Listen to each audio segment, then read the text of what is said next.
এবারে যাত্রায় বেঁচে গেলুম, কাল রাতে তো আমার জানটাই নিয়ে নিয়েছিল। কি কি বলো হরণ কাকা, কি ঘটনা ঘটেছিল? আর বলিস না, কাল দোকান বন্ধ করতে করতে রাত হয়ে যায়। রাত তখন প্রায় 10টা হবে। আমি বাসভবন শ্মশানের পাশ দিয়ে যাইতেছিলাম, তখনই উনি আমার নাম ধরে কেউ ডাকতেছে। আমার নাম ধরে কইতাছে, হরণের মুখে আগুন দিয়া যা। এইটা শুই না আমি পিছনে ফিরা তাকাই নাই। কেন হরণ কাকা? পিছনে তাকালে তো ভূতদের জীবনে একবার হলেও দেখতে পেতেন। অত সাহস নাই বাবু আমার, পিছনে ফিরলে আর জীবন নিয়ে ফিরাইতে পারতাম না। তাই বুঝি তুমি বিকালেই দোকানপাট সব বন্ধ করে বাড়ি চলে যাও? হরে, রাত কইরা বাড়ি ফিরা ভূতের হাতে মরণের কোনো স্বাদ নাই আমার। আমি তো ওই বাসভবন শ্মশানের আশপাশ দিয়েও গেছি না বাবু।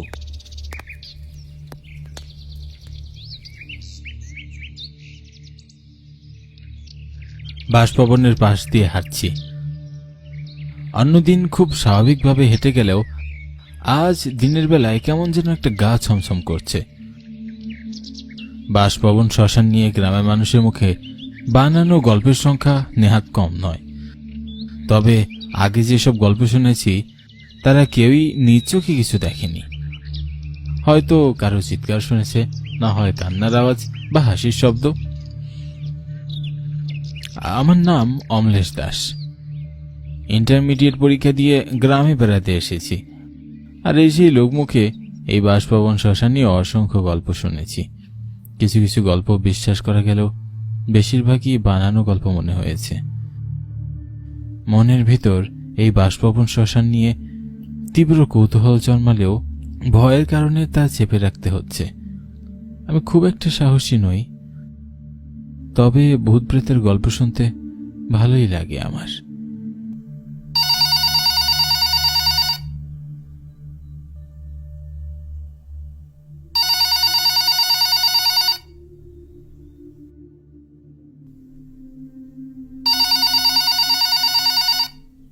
হ্যালো।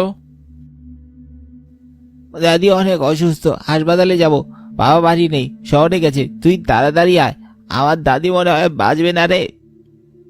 কি বলিস কি ভাই? আমি আসছি, এক্ষুনি আসছি।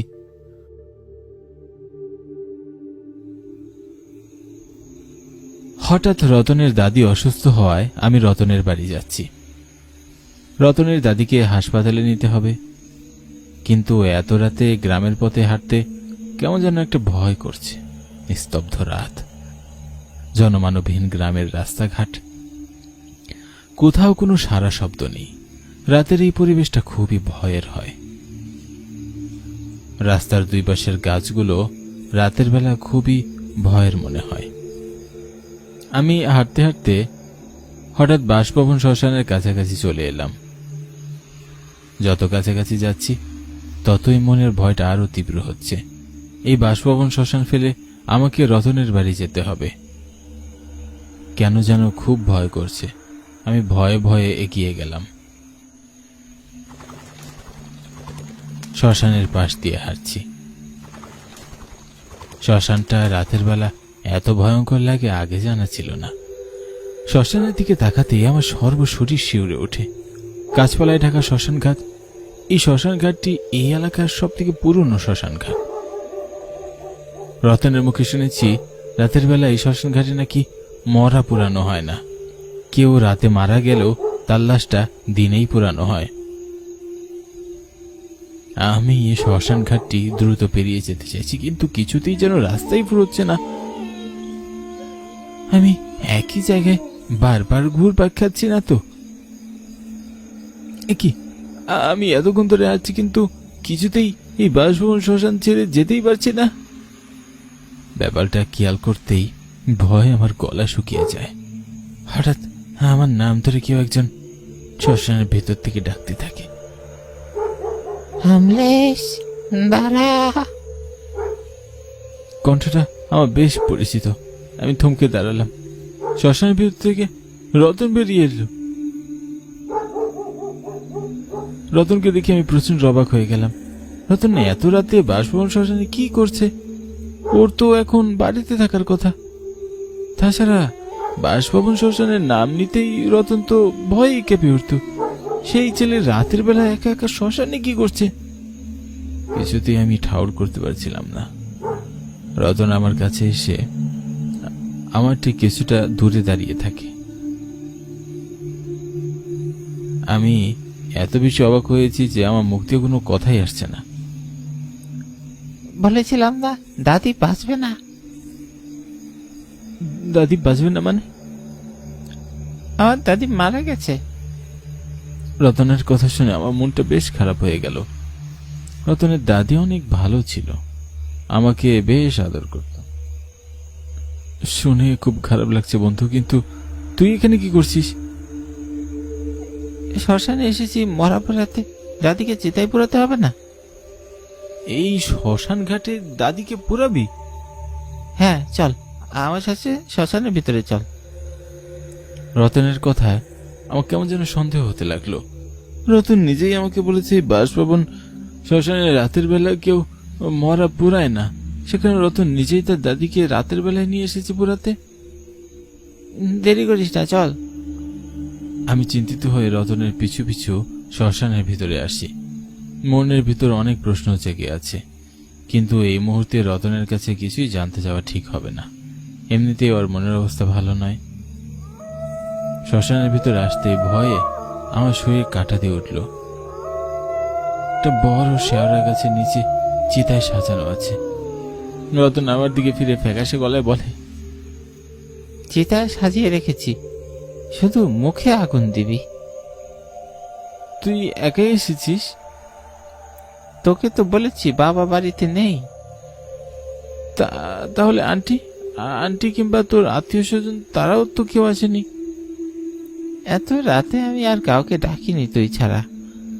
এখন এত প্রশ্ন না করে তাড়াতাড়ি দাদির মুখে আগুন দে তো। রতনের কথায় আমার মনে সন্দেহটা আরো জোরালো হয়ে উঠল। গ্রামের কেউ মারা গেলে গোটা গ্রাম জেনে যায়, আর সেখানে রতনের পরিবারের কেউই নেই। রতন এখানে একা একা বাসভবন শ্মশানে এসেছে, এটা আমার বিশ্বাসই হচ্ছে না। কিরে, তুই দাঁড়িয়ে আছিস কেন?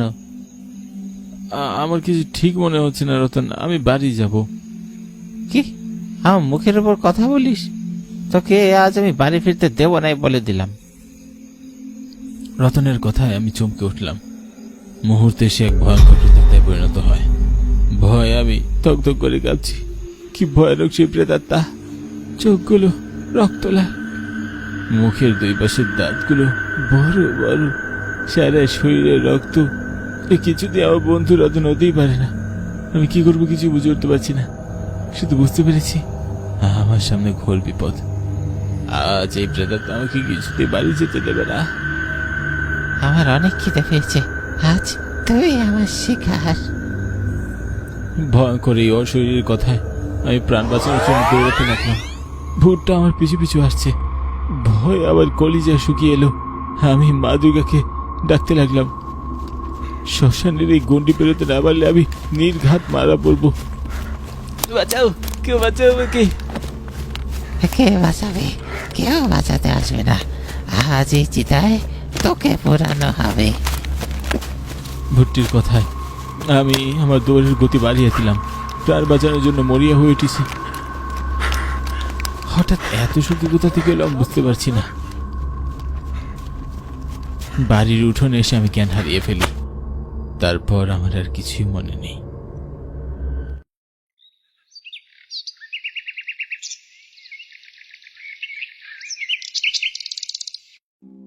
আন্টি বলল তুই নাকি রাতের বেলা বাড়ির উঠোনে জ্ঞান হারিয়ে পড়েছিলি।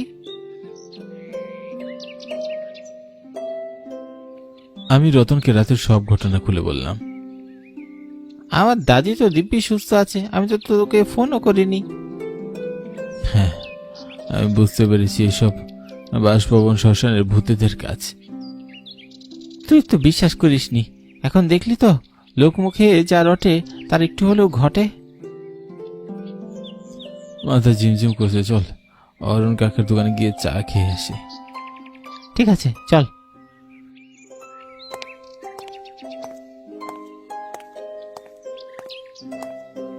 আমি আর রতন হরণ কাকার দোকানে চা খাওয়ার উদ্দেশ্যে হাঁটছি। হঠাৎ বাসভবন শ্মশানের সামনে আসতেই দুজনই থমকে দাঁড়াই। এই শ্মশানে কাল আমাকে পুরানো হতো যদি আমি সময় মতো দৌড়ে না পালাতাম। কিন্তু আমি বুঝতে পারছি না, ভূতটা আমার রূপ ধারণ করে তোকে শ্মশানের ভিতরে নিয়ে গেল কেন? তোর রূপ ধারণ করলে তো আমি শ্মশানে যেতে রাজি হতাম না। কি ভয়ঙ্কর দৃশ্য রে বাবা, আমার তো শুনেই গা হিম হিম করছে। বাসভবন শ্মশানের সামনে আসতেই কাল রাতের ভয়ানক ঘটনাটা মনে পড়ে গেল। গত রাতের সব ঘটনা আমার চোখে ভাসছে। কাল রাতে জীবিত অবস্থায় ফিরে আসতে পেরেছি, এটাই বেশি।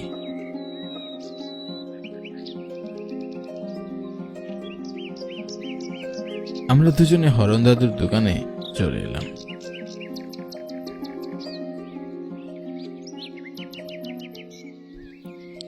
চা খেতে খেতে আমরা কাল রাতের ঘটনা হরণ দাদুকে খুলে বললাম। সব শুনে হরণ দাদু বলে উঠল, তোমরা তো আমার কথা বিশ্বাস করতে চাও না। ওই শ্মশানে কানাই নাবিদের আত্মা থাকে, আর সেই আত্মাই গ্রামের মানুষদের ভয় দেখায়। শুনেছি এক ঝড় বৃষ্টির রাতে কানাই নাবিদ হঠাৎ মারা যায়।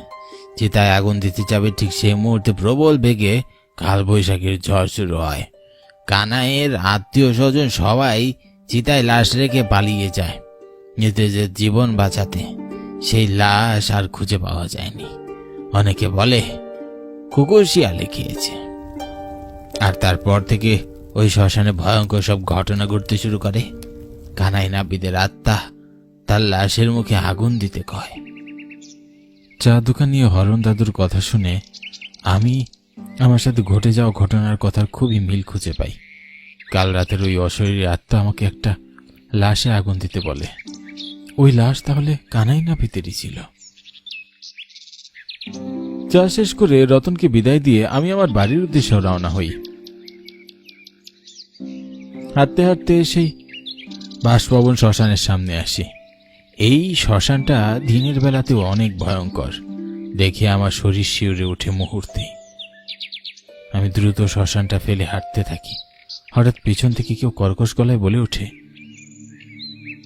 রাইতের বেলা তোরে একা পাইলে আর বাঁচায় রাখবো না, এই কয়া দিলাম।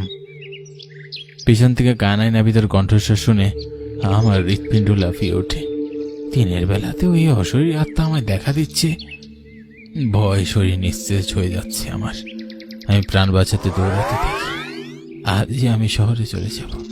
শুনেছি বাসভবন শ্মশানের ভূতের হাত থেকে যে একবার ছাড়া পায় তাকে বারবার ধাওয়া করে অশরীরীটি। তাই যত দ্রুত সম্ভব আমাকে এখান থেকে চলে যেতে হবে।